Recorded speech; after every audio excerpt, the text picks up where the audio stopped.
All right. Well, here we are again. And it really is again, because I taped this on Monday and it didn't work. So I'm back to run through it again. I'm not sure what the lesson is in this, but I'm going to learn it before it's done. One of the things that I think I've seen over my lifetime is that we don't tell the stories enough. When it comes to the Passover, when it comes to Palm Sunday, when it comes to the garden, those stories don't get shared enough with our children. So I'm going to go through and do kind of a quick rendition of those stories. I'll do them in 3 separate blocks. But the reason why I say that is after I'd been teaching about 9 years, I guess it was, I had a student, and she was in my back room getting help with something one day, and she asked me what the Passover was. What does that represent? What is that talking about? And so as I began to start explaining the Passover to her, her next question was, well, what's Easter all about? Well, I was floored. I just couldn't believe that a 17-year-old student from a good home, her folks were farmers, would not know the story of Jesus. But there are millions out there, even in this country, who still don't know the story of Jesus. And maybe that's because we just haven't gotten it out there enough. Maybe it's because the people who are close to them or who they respect have never shared it with them. But I think it's important that we start to share these stories more often. I also ran into someone not too long ago who told me that they believed the Bible was a great storybook. But who could believe all those things that happened in there? I mean, it's just got to be, somebody was trying to make a point, and so they made up these stories. And that concerned me a lot. What concerned me even more was when she went on to say that her pastor feels the same way. Now she has a relatively young pastor. But I think what happens is when we don't relate the stories so they understand that this is a historical view of things that happened during that time period. It's not just stories. This is history. And when they see it as just stories, and you get all of that thrown on you at one time when you start to go through the Bible, and you don't do that until you're an adult, it's almost too much to take in. It's difficult to have all that information come at you and not be a little skeptical, I think.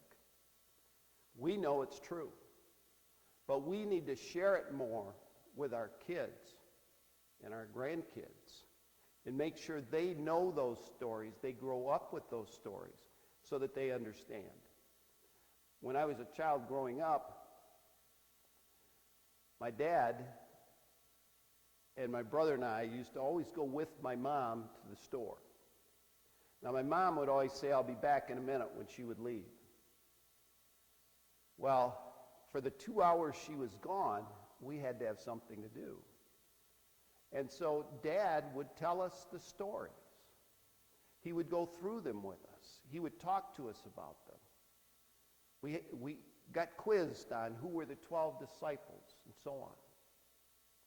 So we learned the stories growing up. So it wasn't hard to accept the fact that these were actually the history of the people of Christ, of the people of God.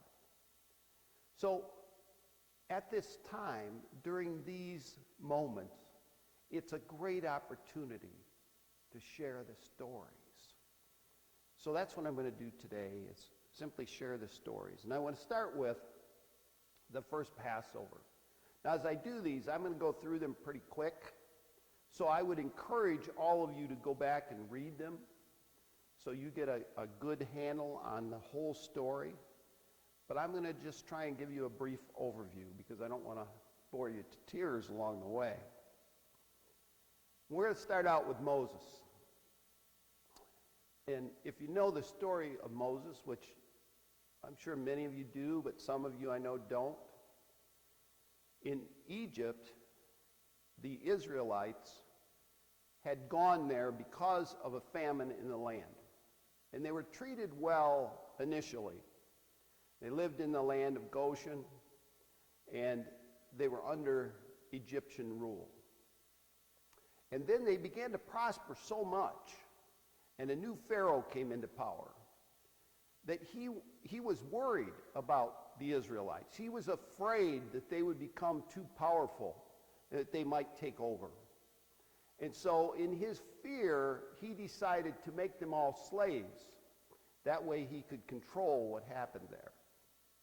So he did that, but even on doing that, their cattle prospered more than the Egyptians did. And everything that they did was blessed more than what the Egyptians were. And so they were still becoming so powerful that he wanted to make sure that he had some control over them. And their numbers were getting to be so great. So he decided that he would have all the male children that were born killed. That way he would limit their population.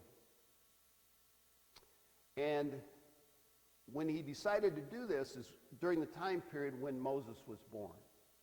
And Moses' mother took him, put him in a basket, sent him down the river when he got to be about 3 months old, and one of Pharaoh's daughters found him. And she decided to raise him as her own, and she needed someone to nurse him. And it ended up being Moses' actual mother who did that for him. So as he was raised as an Egyptian, he was still learning about his true background, the background of his people. And once he became an adult, he was in charge, and he saw an Egyptian beating an Israelite. And he couldn't deal with that, so he ended up killing the Egyptian. And he disposed of his body. And the next day, he was out in the same area, and two Israelites were fighting with each other. And he tried to step in and calm them. And they said, "What are you going to do if we don't calm down? Are you going to kill us like you did the Egyptian?" Well, that pretty much meant he had to get out of there, because if that story got out, he was in trouble. So Moses left, became a shepherd in the wilderness, had a family. And during that time, he's walking along in the wilderness, and he sees a bush that is burning, but it's not being consumed. And he goes over to the bush, and God tells him to take his shoes off. He's on holy ground. And he begins to speak to him. And Moses is like, what's going on here? You know, why are you talking to me? And God proceeds to tell him that you are going to lead the Israelites out of Egypt for me. Now, Moses is not confident in himself. He's already run away. He's created sort of a new life for himself. He's fine being out in the field as a shepherd. And here comes God telling him, you're going to lead the people. And he was not happy. It did not sit well with him. He started every excuse he could come up with in the book as to why he was not qualified to do this, including the fact that people wouldn't believe him. So God told him to throw his staff down. He did, and it became a snake. And it scared him, and he started to run away from it. He said, "Don't be afraid of the snake. Go over there and pick it up by the tail." When he picked it up, it turned back into his staff. Well, secondly, he told him to put his hand inside his tunic. And when he did that and he brought it back out, it was a leper's hand. And he said, now put it back in again. When he did that, it was clear. It's back to normal. And the third thing he told him is that anytime you take water, put it into a vessel, and you pour it out in front of the people, it will turn to blood. So those were the three signs that he was given to take to the people of Israel to show that he was the one sent by God to do this. So Moses had this information in his hand. He had these demonstrations, but he was still not convinced he could do this. So he started again complaining to God that, well, I don't speak well. This is not the right thing for me to do. And God, who gave him the ability to speak in the first place, gets a little upset with him, but he says, okay, your brother Aaron is a good speaker. He can be your prophet. He will go with you, and he will talk to Pharaoh and the people. And so that's what they agreed to do. And as he came to the people, he convinced them, first of all, that he was there to lead them out of slavery. And then he went to Pharaoh, and he talked to Pharaoh, and he said, Pharaoh, you need to let us go and sacrifice to our God out in the desert. And Pharaoh was having none of that. In fact, he said, well, I can't believe you would even consider asking for that. And because you asked for that, I'm no longer going to give your people straw to make the bricks with. They'll have to go out and collect their own straw to make it with. And they'll still have to do the same number of bricks as they did before. So the people were not happy with Moses either, because now he's come, he's got Pharaoh mad at them. They're having a harder time than they did before he showed up. So Moses goes to God. God says, look, I'm in control here. I'll take care of this. And he sends Moses back to Pharaoh. Now Moses had already demonstrated to Pharaoh by throwing down his staff and it turning into a snake that he was God's representative. But Pharaoh had some magicians who could do the same thing. Now, Moses' snake ate the other snakes, but still the Pharaoh was saying, you know, this is just a trick. I don't really believe this is a God who's doing this. So there became a time period now where Moses is going to go to Pharaoh and he's going to say, this is going to happen and if you don't let us go. And we start out with the rivers all turning to blood and all the fish dying, not supporting life. They couldn't get water anywhere in the kingdom except Goshen, which had no issues. Then there were frogs in the land. Then maggots infested everything. Then there were flies everywhere. They had a deadly pestilence that struck the cows and the sheep and the horses and the camels. Again, none of this taking place in Goshen. And each time these happened, Pharaoh would call Moses back in and say, I'll let you go. Just pray to your God, get rid of this. And every time he did. And then Moses blew some soot in the air the next time that the Pharaoh did not come through with his promise. And everyone in the land of Egypt had blisters and boils on their body that they had to deal with.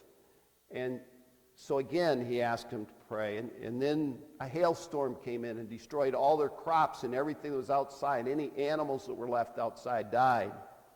And then locusts the next time. And then the sand and the wind actually covered the sky. And this was very important to them because it made darkness over everything. And they worshiped the god Ra, who was the god of the sun. And so they were without even the God that they thought could help them. And that was the 9th plague. And then Pharaoh called him in again. And along the way, he begins to start dickering with Moses and says, well, how about if I just let the men go? Or how about if I let you go, but you don't take any of the animals or any of your possessions with you? Trying to come up with a different way to make this work. And each time Moses said, no, you either agree to what we've said or it's not going to, there's going to be another plague. Well, when he came back after the 9th plague, and he talked to Pharaoh, Pharaoh said, I'm not letting you go. Don't come back to me again. And Moses basically told him, I won't be back to see you again, because the next plague, you will want us to leave. You will throw us out, in fact.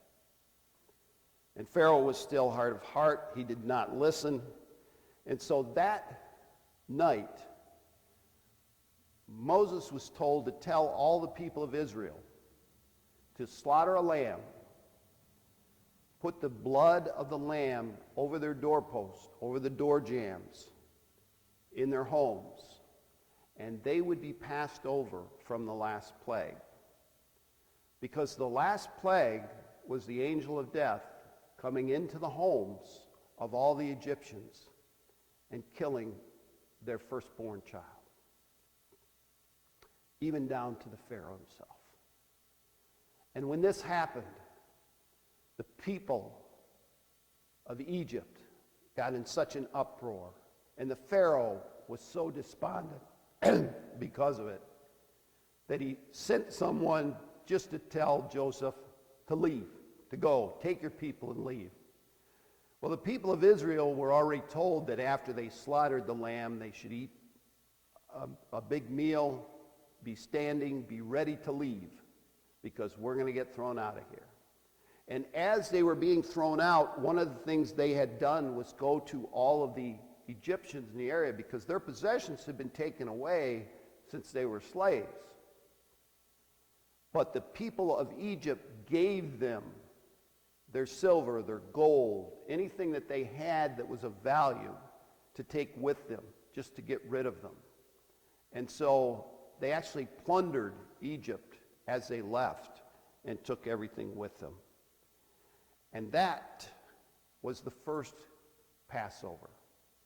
And every year after that, they would celebrate that Passover and tell this story so that it would go on to the next generation, and they would know that God was in control and what he had to do to get them released from the Pharaoh in Egypt.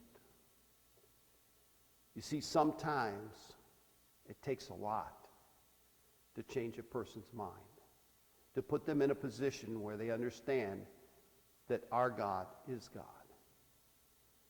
Hopefully we don't have to go through that much convincing in order to understand who God is and who Jesus is and who Christ is and what he has done for us and what he represents to us. And we certainly should know better than to try and bargain with him. He has a plan, and we have to follow it through to completion. That, my friends, is the story of the first Passover.